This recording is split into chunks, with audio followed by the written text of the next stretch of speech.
Good morning student. Last ਬੇਟਾ ਤੁਸੀਂ ਪੜ੍ਹਿਆ electric field. Now the topic is electric field intensity which is also called electric field strength.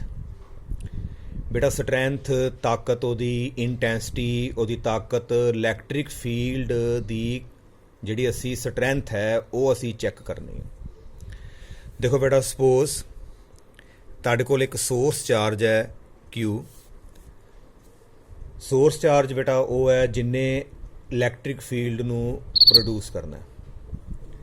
ਇਸ source charge ਨੇ ਆਪਣੇ around ਬੇਟਾ electric field produce ਕੀਤਾ ਹੈ। ਸਪੋਜ਼ ਇੱਥੋਂ ਤੱਕ ਇਹਦਾ ਜਿਹੜਾ ਇਲੈਕਟ੍ਰਿਕ ਫੀਲਡ ਜਿਹੜਾ ਬੇਟਾ ਦੇਖਿਆ ਜਾ ਸਕਦਾ ਹੈ। Suppose this is a region of space around a source charge within which its effect can be felt. If we want to calculate electric field intensity at a point, suppose P, इस point के उपर बेटा असी check करना चाहते हैं electric field की intensity कितनी है। क्योंकि बेटा जे असी यह पॉइंट रखिए Q जिहड़ा इलैक्ट्रिक फील्ड के बाहर है, इत्थे बेटा इलैक्ट्रिक फील्ड की स्ट्रैंथ जिहड़ी होएगी वो बेटा 0 होएगी, क्योंकि यह पॉइंट ही जिहड़ा हैगा इहदे इलैक्ट्रिक फील्ड तो बाहर हैगा। इत्थे बेटा इलैक्ट्रिक फील्ड की जिहड़ी स्ट्रैंथ है वो 0 होएगी, क्योंकि इलैक्ट्रिक फील्ड ही नहीं है। We want to calculate the electric field strength और intensity at point P, then what to do? First of all, we will place a unit positive test charge at point P। जिस point के उत्ते electric field की strength निकालनी चाहते हो उस point के उपर सानू सब नालों पहला बेटा एक यूनिट बहुत छोटा पॉजिटिव टेस्ट चार्ज रखना पएगा। इस टेस्ट चार्ज उपर हुण तो बेटा पक्का ही है कि आह वाला जिहड़ा सोर्स चार्ज है इस टेस्ट चार्ज उपर फोर्स लगाएगा। Bye calculating the magnitude of the force acting on Q not, you can calculate the electric field intensity. इस टेस्ट चार्ज उपर बेटा कितनी फोर्स लगी उत्थों सानू बेटा आइडिया मिलेगा कि इस पॉइंट P उपर जिहड़ा सोर्स चार्ज है ਉਹਦਾ इलैक्ट्रिक फील्ड की स्ट्रैंथ किन्नी है। बिकॉज बेटा जिहड़ी फोर्स होंदी है पिछे आप डिस्कस किया कि जिहड़ी इलैक्ट्रोस्टैटिक फोर्स है इनू असीं बोलते हैं बेटा फील्ड फोर्स। जिहड़ी फील्ड फोर्स है वो बेटा डिस्टेंस के उपर डिपेंड करती है। Distance inversely proportional to square of distance असीं पढ़िया। ज्यों ज्यों असीं सोर्स चार्ज तो दूर होंदे जावांगे बेटा इलैक्ट्रिक फोर्स जिहड़ी है घटदी जांदी है, तो जदों असीं बेटा उहदे स्पेस चों ही बाहर निकल गए उस तो बाद इलैक्ट्रिक फोर्स जिहड़ी है 0 हो जाती है। हुण किसी पॉइंट के उपर कितनी फोर्स लगेगी वो डिपेंड करेगा बेटा डिस्टेंस से। हुण Q नॉट जिहड़ा बेटा असीं रखिया है टेस्ट चार्ज जिहड़े पॉइंट ते इलैक्ट्रिक फील्ड की स्ट्रैंथ चैक करनी है, जिन्नी इत्थे फोर्स लगेगी ਉਹਦੇ अकॉर्डिंग सानू पता लगेगा इत्थे स्ट्रैंथ ज़्यादा है कि नहीं। जे ते Q नॉट के उपर बेटा फोर्स लगती है ज़्यादा, if it experience greater magnitude of force then it means at point P the electric field strength will be more. If it experience less force then we can say the electric field strength at point P is less. Now question rises, if there is a point A and we want to calculate the electric field strength now at point A, then what to do? We will place a unit test charge Q naught at point A. Now if I ask what is the electric field strength at point A, is it more than P or less than A? The answer will be it is more than P, because the point A is near the source charge and it will experience greater Coulomb force, because the smaller the distance greater will be the Coulomb force experienced. It means at point A electric field strength will be greater than at point P. Now the definition of electric field strength. The electric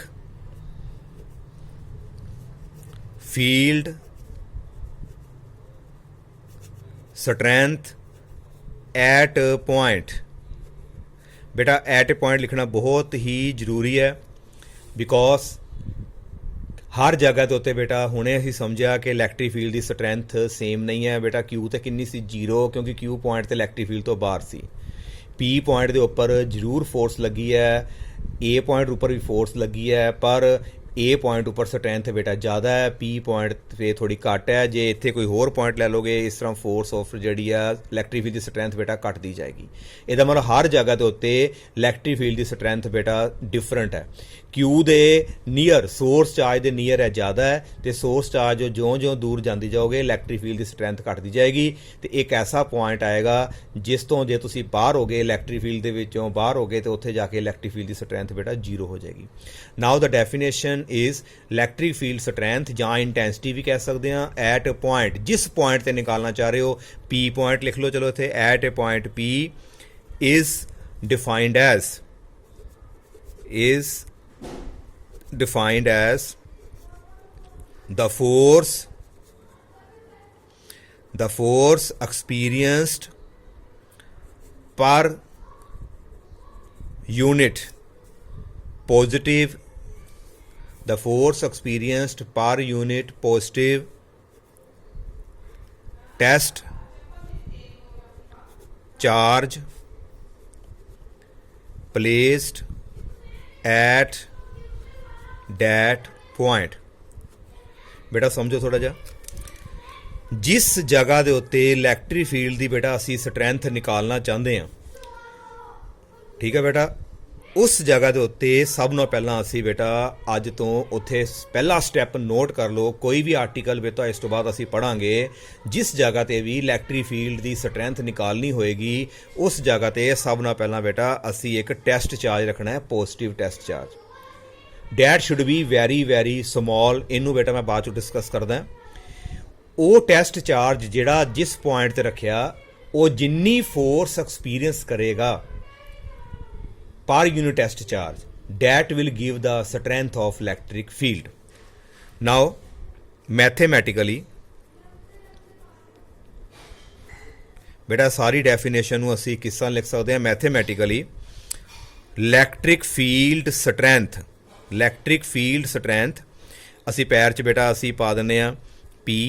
ਅਸੀਂ ਕਿਹੜੇ point 'ਤੇ ਆਪਾਂ ਨਿਕਾਲ ਰਹੇ ਹਾਂ ਬੇਟਾ P point 'ਤੇ। Electric field strength at point P is equal to force experienced by, हाँ जी, किन्ने force experience की थी, by unit positive test charge placed at that point।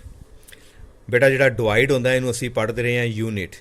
ਜਿਸ ਤਰ੍ਹਾਂ ਬੇਟਾ ਅਸੀਂ ਪਹਿਲਾਂ ਕਈ ਵਾਰੀ ਅਸੀਂ ਬੇਟਾ +1 ਦੇ ਵਿੱਚ ਜਿਵੇਂ ਅਸੀਂ ਲਿਖਦੇ ਹਾਂ ਬੇਟਾ ਮੀਟਰ ਪਰ ਸੈਕਿੰਡ, ਮੀਟਰ ਪਰ ਸੈਕਿੰਡ, ਪਰ ਮੈਨੇ 1 यूनिट।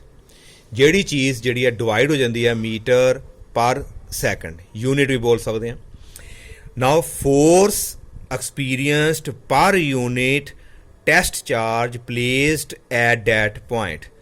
ਜਿਸ ਪੁਆਇੰਟ 'ਤੇ ਨਿਕਾਲਣੀ ਹੈ ਉਸੇ ਪੁਆਇੰਟ ਦੇ ਉੱਤੇ ਟੈਸਟ ਚਾਰਜ ਰੱਖੋ। ਜਿੰਨੀ ਫੋਰਸ ਉਹ ਐਕਸਪੀਰੀਅੰਸ ਕਰੇਗਾ ਉਸ ਫੋਰਸ ਨੂੰ ਉਸੇ ਟੈਸਟ ਚਾਰਜ ਨਾਲ ਬੇਟਾ ਡਿਵਾਈਡ ਕਰ ਦੇਣਾ। That will give you the strength of electric field. बेटा ਜਿਹੜਾ ਇਲੈਕਟ੍ਰਿਕ ਫੀਲਡ ਸਟਰੈਂਥ ਹੈ, ਜੇ ਇਹਦਾ ਅਸੀਂ ਬੇਟਾ SI यूनिट ਸਮਝੀਏ ਤੇ ਬੇਟਾ ਕੀ ਆਏਗਾ ਇਹਦਾ SI यूनिट? ਆਪੇ ਬਣਾ ਕੇ ਦੇਖੋ ਬੇਟਾ ਸਾਰੇ। ਹਾਂਜੀ, ਉੱਪਰ ਹੈ ਬੇਟਾ ਫੋਰਸ, ਉਹ ਹੋ ਗਈ ਨਿਊਟਨ। ਬੇਟਾ ਥੱਲੇ ਹੈਗਾ ਚਾਰਜ, ਚਾਰਜ ਦਾ SI यूनिट ਹੋ ਗਿਆ ਕੂਲਮ। ਇਹਦਾ ਮਤਲਬ ਹੈ ਕਿ ਇਲੈਕਟ੍ਰਿਕ ਫੀਲਡ ਦਾ ਜਿਹੜਾ SI यूनिट ਹੋਏਗਾ newton per coulomb. This is the SI unit of electric field strength या electric field intensity, newton per coulomb. हाँ जी बेटा clear. Now one thing you must make clear, the direction बेटा है बहुत इंपॉर्टेंट है। Direction का the direction of electric field strength, direction of electric field strength. बेटा इनू ध्यान नाल समझना।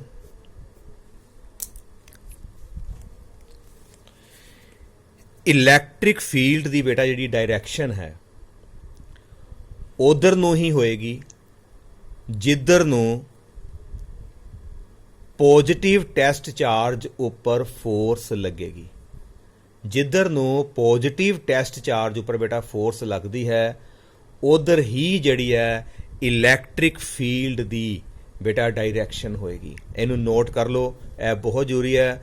Once again I repeat, direction of electric field will be same as that of force experienced by positive test charge. Direction of electric field will be same as that of force experienced by positive test charge. बेटा इन्हू समझो थोड़ा जा। Next page से मैं तुहानू समझाने की कोशिश करदा। आ देखो बेटा, मैं अगेन पहला मैं फार्मूला लिखदा, E equal to F divided by Q naught. बेटा clear? Suppose we take this direction as positive and this direction as negative. मान लो बेटा आ डायरेक्शन असी पॉजिटिव ले लिया तो जी आ उल्ट है असी इनू नैगेटिव डायरेक्शन ले ली। नाउ सपोज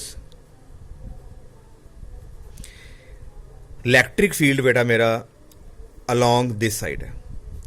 मान लो यह मेरा हैगा बेटा इलैक्ट्रिक फील्ड।